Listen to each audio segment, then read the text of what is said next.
Sir जिसका culture ही अच्छा नहीं है वो अच्छा होके क्या करेगा। इस देश में सोफिया कुरैशी भी अगर है तो 99% तो वही हैं जो बॉम्ब लेके फट जाते हैं। तो क्या करें, हम एक सोफिया कुरैशी के लिए 99% को एक्सेप्ट कर किए हैं ना। जो सो कॉल्ड टपोरी छाप नेता जो देश में हैं, समझे ना, वो आते हैं तो वो उनको तो ये भी पता नहीं रहता है, सिर्फ जीत कर आ गए, चुन कर आ गए, ठीक है ना, उनको खुद पता नहीं रहता है।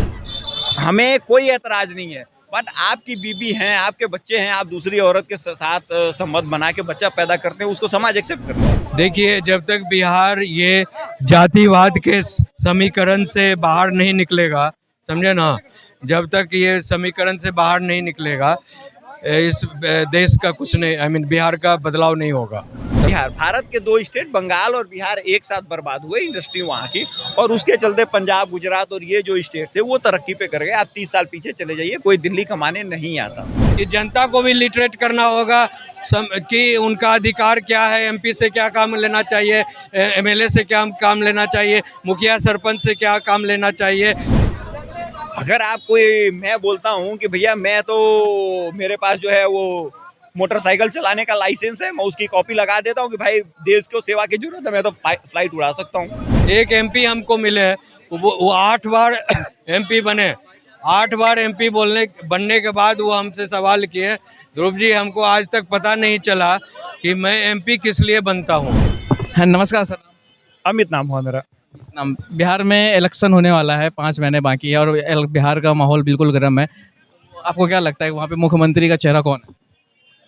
देखिए, आने वाले समय में मुख्यमंत्री अभी तो नीतीश कुमार ही रहेंगे, क्योंकि भाजपा वालों का सिद्धांत वो तब तक मुख्यमंत्री बनाते हैं जब तक अगला छोड़ के भाग ना जाए। ठीक है, तो अभी मुख्यमंत्री फिलहाल नीतीश कुमार ही है। और फिर उसके बाद जनता की मांग है और मुहिम भी चला कि चिराग पासवान को मुख्यमंत्री का पद देना चाहिए, क्या वो कैपेबल हैं इस लायक? देखिए, उनके अंदर टेक्निकल फॉल्ट है, बिहारी समाज उनको एक्सेप्ट नहीं करेगा, इसलिए वो कभी बिहार के मुख्यमंत्री नहीं बन सकते। वो दिल्ली में रहे अच्छा रहेंगे। बिहार का समाज एक्सेप्ट क्यों नहीं करेगी सर? सर जेन्युइन सा रीजन है, वो सेकंड उनके पिताजी ने दूसरी शादी के उसको हमारे भाषा में अच्छा अवार्ड नहीं माना जाता, उसके लड़के को कैसे हम एक्सेप्ट कर लेंगे। सर लेकिन इस हिसाब से शादी उन्होंने करी थी वो अलग मैटर है, लेकिन उसके अंदर अगर काबिलियत है और वो राज्य के लिए अच्छा कर सकते हैं तो क्यों?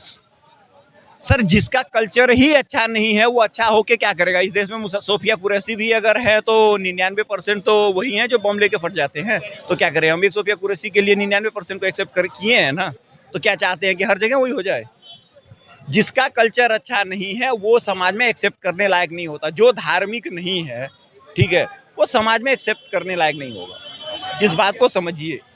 हमें आपको एक मॉडर्न एज में ये अच्छा लग सकता है, बट बिहार का समाज जातिवाद में इतना उलझा हुआ है कि वो इस बात को नहीं एक्सेप्ट करेगा।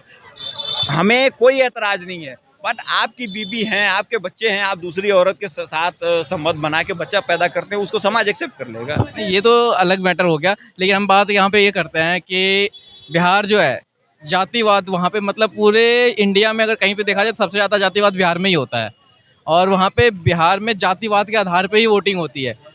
तो ये एक तरह से गलत तो है ही, क्योंकि बिहार को कहाँ पहले बिहार जो है पूरे इंडिया को रिप्रेजेंट करती थी, बिहार शान था और अब बिल्कुल वो है मजदूर के नाम पे जाना जाता है बिहार के लिए। बिहार का लोग बाहर जाता है काम करने के लिए। देखिए, ब्रेन ड्रेन जब शुरू होता है ना तो एक लॉन्ग कंटिन्यूअस प्रोसेस में चलता है। ठीक है, अब जो जंगल राज 90 में शुरू हुआ वो 2002, 2004, 2008 तक जारी रहा। अब एक 18 साल के प्रोसेस में 2 पीढ़ी जवान हो जाती है, तो एक पीढ़ी माइग्रेट कर गई, उस पीढ़ी ने दूसरी पीढ़ी को ब्रिंग बैक कर लिया।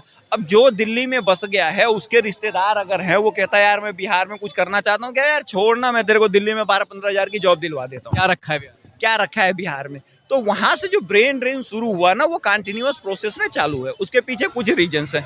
उसी दौरान बंगाल बर्बाद हुआ, ठीक है, और बिहार, भारत के 2 स्टेट बंगाल और बिहार एक साथ बर्बाद हुए, इंडस्ट्री वहाँ की, और उसके चलते पंजाब, गुजरात और ये जो स्टेट थे वो तरक्की पे कर गए। आप 30 साल पीछे चले जाइए, कोई दिल्ली कमाने नहीं आता था। ठीक है, सारे लोग 95-96 के बाद बिहार में जंगल राज आने के बाद वहाँ ये सारा कुछ शुरू हुआ। और जिस तरीके से ममता बनर्जी ने जिस हिसाब से बांग्लादेशियों की घुसपैठ के खिलाफ आवाज उठाई थी 90s के दशक में, तो भारत की सरकार ने अपने निजी स्वार्थ के लिए और हम जैसे हिंदुओं ने ममता बनर्जी का विरोध किया। क्यों? क्योंकि हम सेकुलर हैं। अब उस सेकुलर का नतीजा ये है कि आज बंगाल जो है वो बांग्लादेशियों को झेल रहा है, बिहार जो है वो जंगल राज के चलते वहाँ के लोग माइग्रेट होकर दूसरे स्टेट में काम कर रहे हैं। तो ये दोनों घटना एक साथ हुई। इसका रिवर्सल तभी हो सकता है जब तक इस देश से सारे इनलीगल निकाल ना दिए जाए। जैसे कि मतलब जनता से बात करने के बाद और उसके बाद सर्वे से मतलब छोटा मोटा सर्वे है तो पता चलता है कि जो मैक्सिमम यूथ है ना वो तेजस्वी यादव के साथ चलना चाह रही है। नहीं नहीं, ऐसा कहीं नहीं है। आप वो किसी ने तेजस्वी यादव को वोट नहीं किया। भैया ऐसे आदमी को कोई वोट कैसे दे सकता है जो एफएम लाइसेंस पे हवाई जहाज उड़ाता हो? अगर आप कोई, मैं बोलता हूँ कि भैया मैं तो, मेरे पास जो है वो मोटरसाइकिल चलाने का लाइसेंस है, मैं उसकी कॉपी लगा देता हूँ कि भाई देश को सेवा की जरूरत है, मैं तो फ्लाइट उड़ा सकता हूँ। सोचने वाली बात ये है वाली बात ये है कि अगर इस तरीके के लोग पसंद करते हैं तो वो डिजर्व करते हैं। एक बात ये भी है कि जैसे कि अभी होली के टाइम पे एक वीडियो वायरल हुआ था जिसमें उनका भाई पुलिस वालों को नाचने के लिए बोलता है और अगर सरकार में सत्ता में ना होने की वजह से अगर इतनी पावर है उनके पास पुलिस वाले को नचा सकते हो अपने पार्टियों में, सरकार में आएगी तो क्या? भैया ये चीज उनको पता है ना, ये आपको नहीं पता है, इनको नहीं पता है, जिनको नहीं पता उनको नहीं पता, जिनको पता है उनको पता है। इसीलिए तो उनका बेटा 9वीं फेल है, उसको मुख्यमंत्री बनना है। उसको पता है कि पावर मुख्यमंत्री के पास होती है, आईएएस के पास कोई पावर नहीं होती। तो सर 9वीं फेल तो है एटलीस्ट, कम से कम उनकी मम्मी तो कुछ भी नहीं थी, तब भी तो मुख्यमंत्री थी। भाई उनकी मम्मी के टाइम कितने लोग पढ़े थे? नहीं, एक मिनट, उनकी मम्मी जब पैदा हुई थी तो कितने लोग भारत में पढ़े लिखे लोग थे? लालू यादव 75 साल से ऊपर होने के आए, हुए कि नहीं हुए?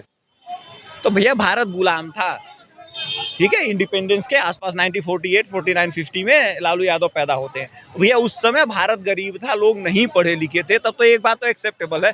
बट मैं एक मुख्यमंत्री होने के बाद मेरे परिवार के लोग नहीं पढ़ पाते हैं तो ये मेरी गलती मानी जाएगी कि नहीं मानी जाएगी? ये हमारे लिए अलाउ होता है। क्यों? क्योंकि हमें मूर्ख बनना है। लालू यादव को उस दिन भी पता था। जब एक बहुत फेमस जोक है, एक बार जगन्नाथ मिश्रा चले गए लालू यादव के वहाँ, इन्हीं तेजस्वी यादव का मुंडन या कोई संस्कार था, तो इन्होंने उनके पाँव छुए, बोले बेटा आईएएस बन जाओ। लालू यादव बोले अरे क्या कमाल बात कर दिया ने गुरुजी आपने, इसको बोलो वो मुख्यमंत्री बन जाओ, प्राइम मिनिस्टर बन जाओ, ना कुछ बनो, मंत्री बनो, ना बनो तो विधायक ही बनो, आईएएस बन के क्या करेंगे? आईएएस मत बनो। उन्होंने एक आईएएस वाले को बुलाया, बोला खैनी बनाओ।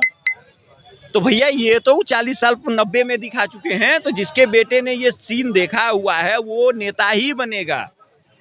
वो क्यों आईएएस बनेगा कि उसके कहने पे वो खैनी मल रहा हो? तो डिप्टी चीफ मिनिस्टर तक यहाँ तक अगर वो पहुँच गए हैं तो कैसे बिना वोटिंग के तो पहुँचे नहीं है, उनको वोट तो दिया ही है ना। और वोट दिया है तो अभी जैसे कि माना जाता है कि भारत जो है युवाओं का देश है, बिहार में भी युवा है, उन्होंने तो वोटिंग करी होगी ना। अगर वो सोच समझ के वोटिंग कर रहे हैं कि तेजस्वी यादव हमें चाहिए। भारत में 3-4 लोग युवा हैं, ठीक है। एक राहुल गांधी है, वो कहते हैं कभी 6-7 साल का युवा। तो मुझे ये नहीं समझ में आता कि 6-7 साल का युवा क्या होता है। अगर 6-7 साल का युवा होता है तो 56 साल का आदमी तो मेरे ख्याल से वो बच्चा नहीं गिना जाएगा, वो उसको तो बाढ़प्रस्थ लेना चाहिए। दूसरे युवा है कन्हैया कुमार, वो भी युवा हैं। वो इतने युवा हैं कि वो एसी लेके भाग जाते हैं अपना। दूसरी बात रुक जाइए, तीसरे युवा हमारे तेजस्वी यादव जी हैं। वो क्या है मैंने ओपन बता दिया, लोगों को आपत्ति होती, मैं सीधी बात करता हूँ। अब आ जाते हैं तेजस्वी यादव पर। भाई साहब एफएम रेडियो के लाइसेंस पे फ्लाइट उड़ा लेते हैं। अगर बिहार की जनता इस तरीके के लोगों को वोट देके सरकार में बनाती है और बिहार बैकवर्ड होता है, उसके बाद बिहारी कहते जी मेरी कोई सम्मान नहीं, तो एक हाथ में जूता लेके उनके मुंह पे मारो। भैया तुमने जिस तरीके के लीडर चुने हैं तुम वही डिजर्व करोगे ना। अगर बंगाल में आज हिंदू पिस रहा है, जूते खा रहा है, तो इसमें ममता बनर्जी की गलती तो नहीं है ना। जब तुम ममता बनर्जी को अंडे मार रहे थे, जब तुम ममता बनर्जी को जान से मारने की कोशिश कर रहे थे, तब तो वो तुम्हारे लिए लड़ रही थी, वो बांग्लादेशियों के खिलाफ लड़ रही थी, तब तो तुम उनको जूते मार रहे थे।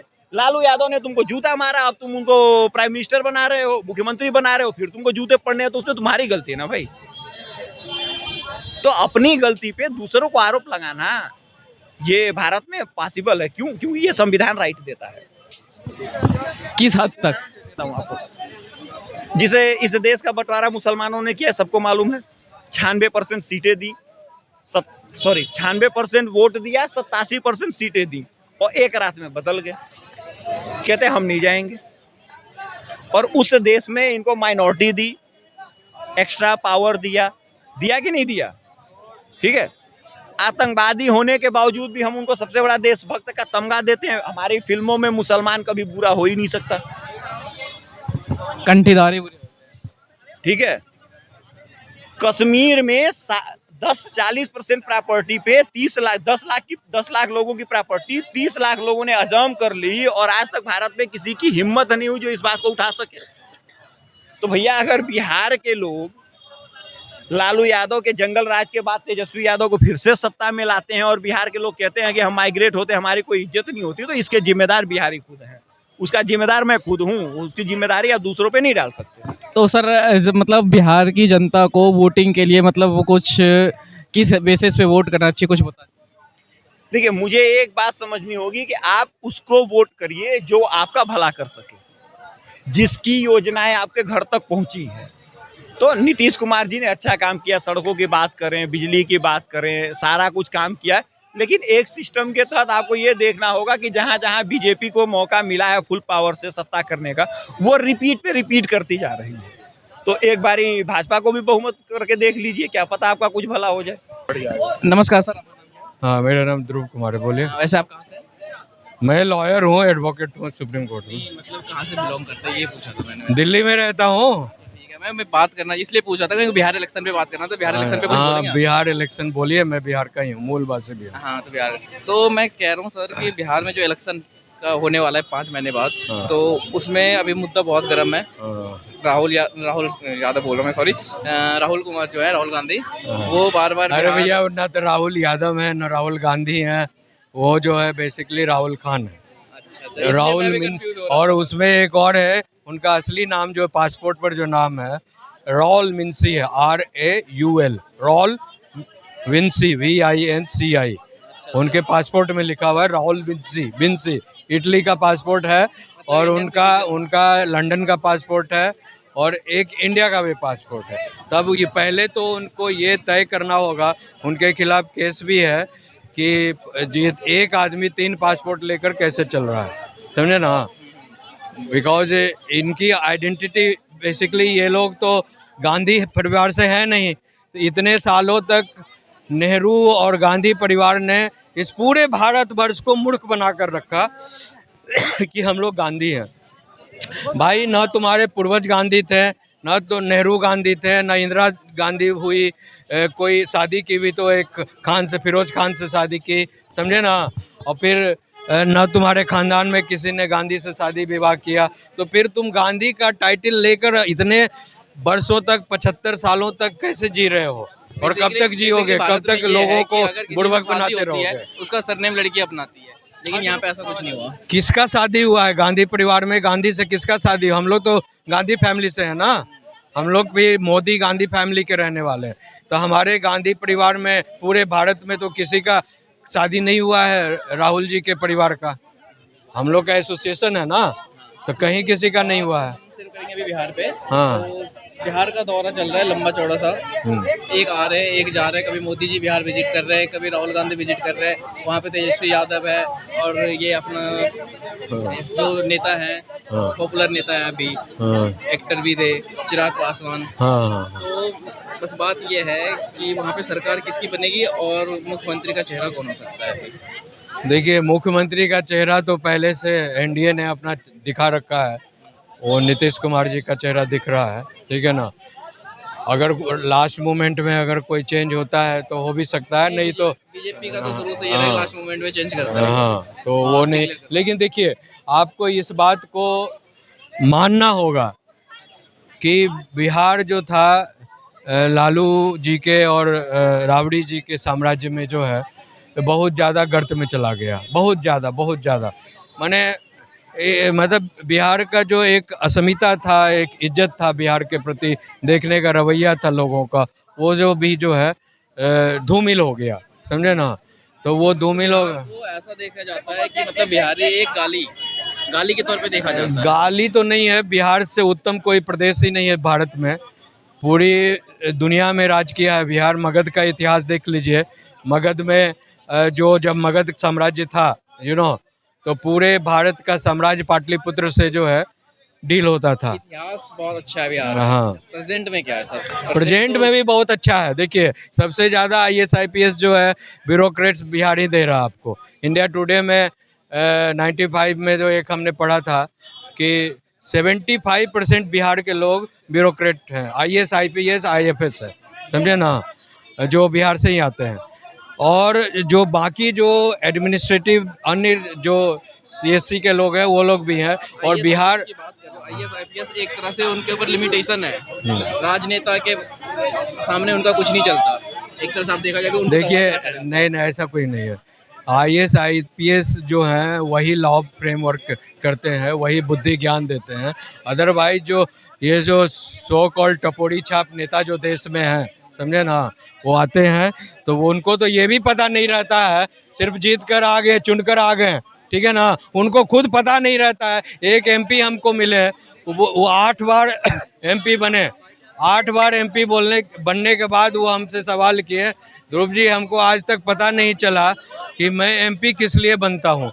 बस किसी के घर चले जाओ, ब्याह शादी में, जन्मदिन में, हाँ, और किसी के श्राद्ध में चले जाओ, मरनी जीनी में, लोग उसी में खुश होते हैं। मेरे को कभी कोई बड़ा काम के लिए मुझे ये नहीं कहते कि आप ये कर दीजिए, वो कर दीजिए।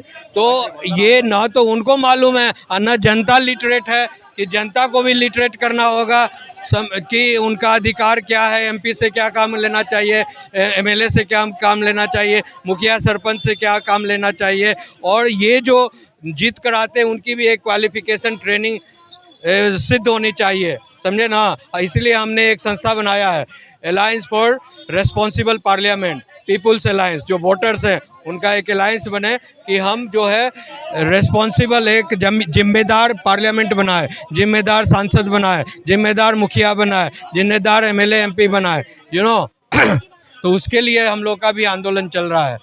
ठीक है, बताइए और क्या कहना है। बात ये थी कि बिहार की जो जनता है हाँ। वो वोट करती है जाति को देख के। हाँ। जाति समीकरण बिहार में बहुत ज़्यादा चलता है। हाँ, एक हमारा ये जो मुस्लिम और यादव, हाँ, एमएस मतलब एमवाई, माई समीकरण, माई, हाँ, तो ये है। दूसरी तरफ एक हो जाता है आपका कुशवाहा समाज हो गया, पासवान समाज हो गया, इन सब को मिला के फिर एक उधर चला जाता है एनडीए। हाँ। तो यहाँ पे जब तक ये जाति जो है आपका बिहार में से खत्म नहीं होती, तब वो क्या लगता है कि मतलब वहाँ पे प्रोग्रेस होगा कुछ, या फिर और बेड़ा गर्क होगा वहाँ का? देखिए, जब तक बिहार ये जातिवाद के समीकरण से बाहर नहीं निकलेगा, समझे ना, जब तक ये समीकरण से बाहर नहीं निकलेगा, इस देश का कुछ नहीं, आई मीन बिहार का बदलाव नहीं होगा, समझे ना। बिहार में बहुत क्षमता है, बहुत ज़्यादा पोटेंशियलिटी है, इसमें बहुत बड़ी बात हो सकती है।